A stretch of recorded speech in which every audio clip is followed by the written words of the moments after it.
যে বাংলার মুখ্যমন্ত্রী একজন মহিলা মুখ্যমন্ত্রীকে সামলাতে প্রধানমন্ত্রী, স্বরাষ্ট্রমন্ত্রী, উত্তরপ্রদেশের মুখ্যমন্ত্রী আরো গোটা ভারতবর্ষ থেকে বিজেপি ছোট বড় 16 আনা 18 আনা 4 আনা 2 আনা যে যেখানে আছে তারা এসে বাংলায় নানা হুঙ্কার দিচ্ছেন।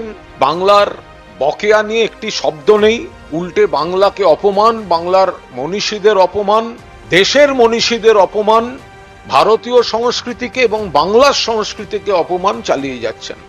নরেন্দ্র মোদী প্রধানমন্ত্রী নাকি বলেছেন তিনি 294টি আসনের প্রার্থী। আমরা প্রথমে তাকে অনুরোধ করব প্রধানমন্ত্রীর পদটা থেকে ইস্তফা দিয়ে এসে তারপর এই ধরনের বিবৃতি দেবেন। আমাদের মুখ্যমন্ত্রী তার নির্বাচন লড়ছেন, বিধানসভা নির্বাচন লড়ছেন, তিনি বলেছেন আমি 294টা আসনের প্রার্থী, বা আমি যেখানে তৃণমূল কংগ্রেসের প্রার্থী সেটা আমাকে দেখেই ভোট দিন। কিন্তু প্রধানমন্ত্রী যদি বলেন যে একটা রাজ্যের বিধানসভা নির্বাচনে আমি সব জায়গায় প্রার্থী, তাকে প্রথম ইস্তফা দিয়ে আসতে হবে।